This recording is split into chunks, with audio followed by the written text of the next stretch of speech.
国们还处于悄悄崛起阶段，隔壁的韩漫却已经开始拳打日本，脚踢欧美。今天我们就来盘点一下绝对值得一看的5部宝藏韩漫。第一部《毁灭勇士》，男主被卡车送往异世界，成为打败魔王的勇士，历经千辛万苦，好不容易回到地球，可父母早已因为意外离开人世，男主被亲人抛弃，受尽周围人的冷嘲热讽。他于绝望之中化身为魔王，用勇士的力量毁灭这个恶心的世界。然而这一切都只不过是另一位勇士的圈套。整体剧情偏压抑，男主黑化成魔王毁灭世界的设定令人眼前一亮，并且这本漫画的群像刻画得非常好，其中的每位勇士的经历都是可以单开一本漫画的程度。第二部《冲锋衣》，它是一部连载了12年的竞速自行车题材韩漫，却因为涉嫌抄袭其他漫画的构图而被腰斩。可这个故事本身却影响着许多读者爱上自行车。主角曹子贤是在父母期盼中长大的学霸，唯一放松的方式就是骑自行车。在一次街头自行车竞速后，他意外结识蜂鸟自行车队成员，放下顾虑加入队伍，和伙伴们一起开启热血的自行车竞速征程，一路征战各类街头赛事，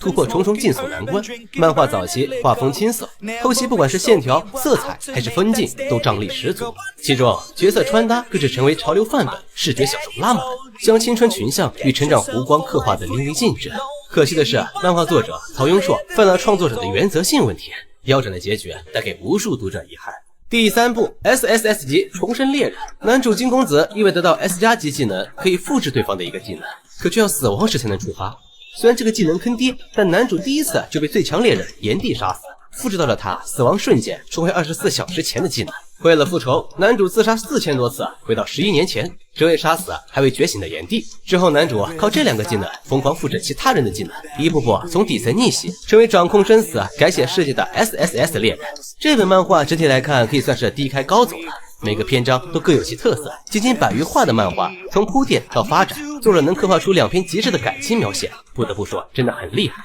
第4部铁血剑家猎犬的回归，男主曾死忠于自己的家族，最终却惨遭背叛，以莫须有的污名躺在断头台上，重生回婴儿时期的他是要拿起屠刀手刃家族。男主没有无脑复仇，他清楚知道自己的目标，虽然感情线比较多，但剧情整体来看还是很精彩的，画风也算不错，无疑值得一看。第5部杀手巴德罗，顶级杀手老年身患癌症晚期，为公司奉献一生的他却惨遭悬赏追杀，命悬一线之际，主角返老还童，身体技能重回巅峰状态，复仇之路就此展开。这本漫画不管是剧情还是画风都太顶，男主巴德罗不仅数值可怕，更是靠头脑碾压所有人，几乎每场战斗都有用智慧化解危机，最终每个角色都有血有肉，故事张力拉满，对喜欢看热血漫的人来说堪称神作。并且杀手巴德罗作者的前作金鸡女王及其衍生漫杀手律师整体都很不错，十分推荐。这5部风格迥异的韩漫没有千篇一律的俗套模板，靠着扎实的剧情、